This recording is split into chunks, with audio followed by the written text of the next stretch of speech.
கலை astro channel நேயர்கள் அனைவருக்கும் இனிய ஆங்கில புத்தாண்டு வாழ்த்துக்கள். இந்த ஆங்கில புத்தாண்டுல அனைத்து ராசி பெருமக்களும் நல்ல செல்வ வளம், நல்ல வாழ்க்கை, தொழில் விருத்தி எல்லாம் கிடைத்து இன்புற்று வாழ வாழ்த்துகிறேன்.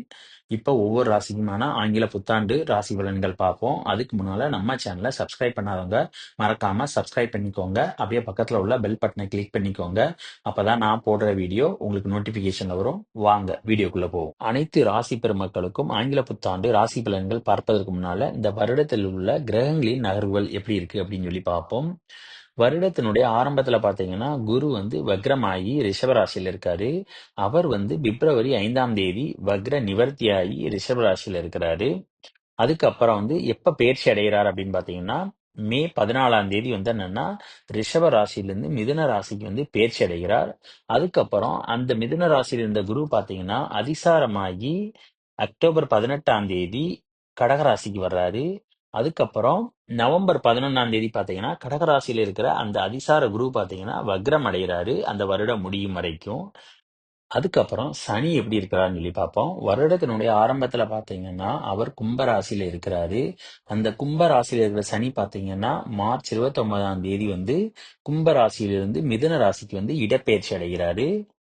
இந்த மிதுன ராசியில இருக்கிற சனியானவர் பாத்தீங்கன்னா ஜூலை 13ஆம் தேதி வக்ரமாகி மீனத்துல இருக்கிறாரு. அந்த மீனத்துல இருக்கிற வக்ர சனி பாத்தீங்கன்னா திரும்ப நவம்பர் 28ஆம் தேதி பாத்தீங்கன்னா வக்ர நிவர்த்தி ஆயிடுறாரு. நிவர்த்தி ஆயிட்டு சனியிலே பாத்தீங்கன்னா அந்த ஆண்டு முழுவதும் பிரவேசிக்கிறார். அடுத்து ராகு கேது எப்படி இருக்காருன்னு சொல்லி பாத்தீங்கன்னா வருடத்தினுடைய ஆரம்பத்துல பாத்தீங்கன்னா ராகு மீன ராசியிலும் கேது என்னன்னா கன்னி ராசியிலும் இருக்கிறார். ராகு கேது பேச்சுக்கு பிறகு 18 மேல பாத்தீங்கன்னா ராகு கேது பேச்சு வருது. அந்த ராகு கேது பேச்சுக்கு பாத்தீங்கன்னா ராகு மீன ராசியிலிருந்து கும்ப ராசிக்கும் கேது கன்னி ராசியிலிருந்து சிம்ம ராசிக்கு இடப்பெயர்ச்சி அடைகிறார். அதுபோக மற்ற கிரகங்கள் பாத்தீங்கன்னா மாத கிரகங்கள் தான்.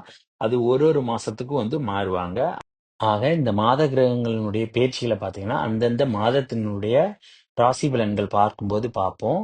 இப்ப அடுத்து ஒவ்வொரு ராசிக்கான பலன்கள் என்னென்ன அப்படிங்கிறத இப்ப டீட்டெயிலா பார்ப்போம். சிம்ம ராசி நேயர்களே, இந்த 2025வது வருடத்துல உங்களுக்கு என்ன மாதிரியான பலன்கள் நடக்குது இப்ப டீட்டெயிலா பார்ப்போம். இந்த 2025வது வருடத்திற்கான பலன்களை நம்ம 3 பகுதிகளாக பிரிச்சுக்கிடுவோம். ஒன்னு சனி பெயர்ச்சி வரைக்கும், அதாவது ஜனவரியிலிருந்து மார்ச் வரைக்கும் ஒரு பலனும், அதுக்கப்புறம் குரு பெயர்ச்சி வரைக்கும், சனி பெயர்ச்சியிலிருந்து குரு பெயர்ச்சி வரைக்கும், அதாவது ஏப்ரல் மே வரைக்கும் ஒரு பலனும், அடுத்து மே மாதத்திற்கு அப்புறம் மீதமுள்ள பகுதியை 3வது பாகமாக என்னன்னா 3 விதமான பலன்களை நம்ம பார்ப்போம். இந்த 2025ல முதல் பாகத்துல ஜனவரி மாதம் எப்படி இருக்குன்னு பாத்தீங்கன்னா கொஞ்சம் கஷ்டமான காலம் தான். ஏன்னா உங்களுக்கு கண்டச்சனி வர அவர் பாத்தீங்கன்னா உங்க ராசியை வர பாக்குறாரு. அது மட்டும் இல்லாம 4ஆம் இடத்தையும் பாக்குறாரு. அந்த நேரத்துல பாத்தீங்கன்னா உங்களுடைய 5ஆம் அதிபதி வக்ரமாகி 10ஆம் இடத்துல இருந்து 4ஆம் இடத்தை பாக்குறதுனால தாயினுடைய உடல்நிலையில கவனமா இருக்கணும். அதே நேரம் ஆரோக்கிய குறைபாடு அப்படிங்கிறது தாயினுடைய உடலில் ஏற்படுவதற்கு வாய்ப்பு இருக்கு. அது மட்டும் இல்லாம வண்டி வாகனங்களை இரவு நேரங்கள்ல போகும்போது கவனமா இருக்கணும். இல்லைன்னா என்னன்னா சின்ன சின்ன விபத்துகள் அப்படிங்கிறது ஏற்படுவதற்கு வாய்ப்பு இருக்கு. அதுக்கப்புறம் வக்ரம் பெற்ற குரு பாத்தீங்கன்னா உங்களுடைய ராசியினுடைய 2ஆம் இடத்தை பாக்குறாரு. அந்த 2ஆம் இடத்துல கேது வேற இருக்காரு. அதனால பொன் பொருள் சேர்க்கை அப்படிங்கிறது எதிர்பார்த்த இருக்காது. செலவு தான் உங்களுக்கு வரும். அதே நேரத்துல குடும்பத்திலையும் பாத்தீங்கன்னா குழப்பங்கள் அப்படிங்கிறது ஏற்படும். குரு 10ஆம் இடத்துல வக்ரமாகி உங்களுடைய லாபஸ்தான அதிபதியை பாக்குறதுனால செய்தொழில பெரிய அளவுக்கான முன்னேற்றங்கள் அப்படிங்கிறது இருக்காது. வேலை பார்க்கும் இடங்கள்ல நல்ல முன்னேற்றங்கள் ஏற்படும். அதே நேரத்துல உங்களை சுத்தி எதிரிகளும் நிறைய இருப்பாங்க. அதனால கொஞ்சம் கவனமா இருக்கிறது ரொம்ப நல்லது. குருவானவர் பிப்ரவரி 5ஆம் தேதி என்னன்னா வக்ர நிவர்த்தி ஆகிறாரு. அதுக்கப்புறம் பாத்தீங்கன்னா உங்களுடைய தாயினுடைய உடல்நிலையில நல்ல முன்னேற்றம் அப்படிங்கிறது ஏற்படும். அதே நேரத்துல உங்களுடைய உடல்நிலையிலும் நல்ல முன்னேற்றம் ஏற்படும். குடும்பத்திலும் ஏதாவது சின்ன சின்ன சண்டைகள் சிக்கல்கள் ஏதாவது இருந்துச்சு அப்படின்னு சொன்னா அது எல்லாமே என்னன்னா நிவர்த்தி ஆயிரும். ஆரம்ப கல்வியில படிக்கிற மாணவ மாணவிகளுக்கு எப்படி இருக்கும் அப்படின்னு சொல்லி பாத்தீங்கன்னா ராகு கேது பயிற்சி வரைக்கும் அவங்களுடைய படிப்புல பாத்தீங்கன்னா தடைகள் அப்படிங்கிறது ஏற்பட்டுக்கிட்டு தான் இருக்கும். ராகு கேது பயிற்சிக்கு அப்புறம் தான் அவங்களுடைய படிப்புல நல்ல முன்னேற்றங்கள் அப்படிங்கிறது ஏற்படும். அதே நேரம் உயர்கல்வியில படிக்கிற மாணவ மாணவிகளுக்கு எப்படி இருக்குன்னு பார்த்தோன்னா படிப்புல பெரிய அளவுக்கான முன்னேற்றம் அப்படிங்கிறது இருக்காது. அது மட்டும் இல்லாம காலேஜ்ல படிக்கிற மாணவிகளுக்கு பாத்தீங்கன்னா படிப்புல ஆர்வம் அப்படிங்கிறது கொஞ்சம் கம்மியா தான் இருக்கும். ஏன்னா சனி பாத்தீங்கன்னா உங்களுடைய ராசிக்கு 7ல இருக்காரு. அந்த சனி அந்த இடத்தை விட்டு போன பிறகுதான் என்னன்னா உங்களுடைய படிப்புல நல்ல முன்னேற்றம் அப்படிங்கிறது ஏற்படும். அடுத்து வருடத்தினுடைய 2ஆம் பகுதியான சனி பெயர்ச்சிக்கு அப்புறம் என்ன மாதிரியான பலன்கள் நடக்குது அப்படிங்கிறத பார்ப்போம். சனி பெயர்ச்சி பாத்தீங்கன்னா மார்ச் 29ஆம் தேதி நடக்குது.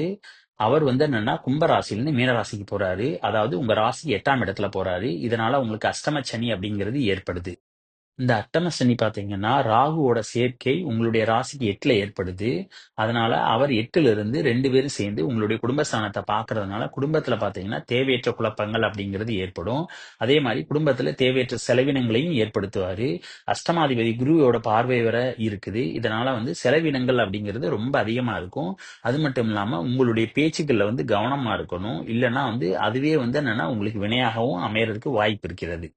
6ஆம் இடத்து அதிபனான சனியினுடைய பார்வை பார்த்தீங்கன்னா, உங்க ராசிக்கு 2ல விழுவுறதுனால வந்து என்னன்னா, குடும்பத்தில வந்து தேவையற்ற குழப்பங்கள் அப்படிங்கிறது 3வது நபரால ஏற்படலாம். அதே நேரம் உங்களுடைய கண்கள பரிசோதிச்சுக்கிறது நல்லது. இல்லன்னா கண் சம்பந்தமான நோய்கள் அப்படிங்கிறது ஏற்படக்கூடும். உங்களுடைய ராசிக்கு 6ஆம் இடத்து அதிபனான சனி பார்த்தீங்கன்னா, ராகுவோட சேர்க்கை ஏற்படுது. இதனால வேலையில பார்த்தீங்கன்னா, இழப்பு அப்படிங்கிறது ஏற்படலாம். அதே நேரத்தில குருவினுடைய பார்வை, குரு வந்து என்னன்னா உங்க ராசிக்கு அஷ்டமாதிபதி. அவருடைய பார்வை பார்த்தீங்கன்னா, 6ஆம் இடத்துல விழுவுறதுனால வேலை இழப்பு ஏற்பட்டு உங்கள கடன் வாங்க வைப்பதற்கான முயற்சியும் செய்வார். காதலிக்கிற சிம்ம ராசி நேயர்களுக்கு எப்படி இருக்குன்னு சொல்லி பார்த்தீங்கன்னா, சனியினுடைய பார்வை பார்த்தீங்கன்னா, உங்களுடைய காதல் ஸ்தானத்து மேல விழுவுறதுனால அடிக்கடி சண்டை சச்சரவுகள் அப்படிங்கிறது உங்க இருவருக்கும் ஏற்படும். அதனால யாராவது ஒருவர் விட்டு குடுத்து செல்வது தான் வந்து நல்லது. அடுத்து மே மாசம் 14ஆம் தேதி குரு பெயர்ச்சி வருது. 18ஆம் தேதி ராகு கேது பெயர்ச்சி வருது. இதுக்கப்புறம் உங்களுக்கு என்ன மாதிரியான பலன்கள் இருக்கு அப்படிங்கிறத பார்ப்போம். கேதுவானவர் உங்களுடைய ராசிக்கு வர்றதுனால தவறான மனிதர்களிடம் பழகக்கூடிய சகவாசம் அப்படிங்கிறது ஏற்படும். அதனால உங்களுடைய பழக்கவழக்கத்துல கவனமா இருப்பது ரொம்ப நல்லது. சனியினுடைய 10ஆம் பார்வை உங்களுடைய வீட்டிற்கு 5ஆம் இடத்தில் விழுவதனால உங்களுக்கும் உங்களுடைய பிள்ளைகளுக்கும் சண்டை சச்சரவுகள் ஏற்பட்டாலும் குருவினுடைய பார்வை இருக்கிறதுனால வந்த வேகத்துல எல்லா பிரச்சனையுமே வந்து என்னன்னா தீர்ந்து போய்விடும். சனி 8ல இருந்து உங்களுக்கு சங்கடங்கள் கொடுத்தாலும் குருவினுடைய சப்போர்ட் அப்படிங்கிறது உங்களுக்கு இருக்கு. ஏன்னா குரு பார்த்தீங்கன்னா 5ஆம் பார்வையாக உங்களுடைய தைரியஸ்தானத்த பார்க்கிறதுனால, நீங்க செய்யற செயல்கள பார்த்தோன்னா முடிந்த அளவுக்கு உங்களுக்கு காரிய வெற்றிகளை தருவதற்கு அவர் ரொம்ப உதவியாக உங்களுக்கு இருப்பார். ராகு உங்களுடைய ராசிக்கு 7ல இருக்கிறதுனால மனைவியின் மூலமாகவும், நண்பர்கள் மூலமாகவும் சின்ன சின்ன கலகங்களை ஏற்படுத்துவாரு. அதே நேரத்துல குருவின் பார்வை இருக்கிறதுனால அந்த கலகங்களும் ஒரு நன்மையில வந்து முடியும். நண்பர்களுடனான கூட்டுத் தொழில் அப்படிங்கிறது இப்பொழுது செய்யாமல் இருப்பது ரொம்ப நல்லது. ராகுவினுடைய பார்வையும், சனியினுடைய பார்வையும் உங்களுடைய ராசிக்கு 5ல் விழுவுறதுனால குழந்தைகளினுடைய பழக்கவழக்கத்துல கவனமாக இருக்க வேண்டும். சனியினுடைய 3ஆம் பார்வை உங்களுடைய ராசியினுடைய 10ஆம் இடத்துல விழுவுறதுனால செய்தொழில்ல கவனமா இருக்கணும். இல்லன்னா நஷ்டங்கள் ஏற்படுவதற்கான வாய்ப்பு இருக்கு. அதுக்கப்புறம் ராகு பார்த்தீங்கன்னா, ராகுவினுடைய பார்வை 9ஆம் இடத்துல விழுவுறதுனால தந்தையினுடைய உடல்நிலையில கவனமா இருக்கணும். ஆக இந்த 2025 வருடத்துல பார்த்தீங்கன்னா, சிம்ம ராசிக்காரங்க வந்து என்னன்னா, கொஞ்சம் விழிப்போட இருக்கிறது நல்லது. ஏன்னா அஷ்டம சனி, அது மட்டும் இல்லாம ராகு கேதுவினுடைய பிடியில வந்து நீங்க இருக்கிறீங்க. அதனால கொஞ்சம் கவனமா இருக்கிறது தான் வந்து என்னன்னா, சிம்ம ராசிக்காரங்களுக்கு நல்லது. அப்புறம் இந்த வீடியோ பிடிச்சிருந்தா லைக் பண்ணுங்க, ஷேர் பண்ணுங்க, கமெண்ட் பண்ணுங்க. மறக்காம சப்ஸ்கிரைப் பண்ணிருங்க. அப்படியே பக்கத்துல உள்ள பெல் பட்டன கிளிக் பண்ணிருங்க. Thank you.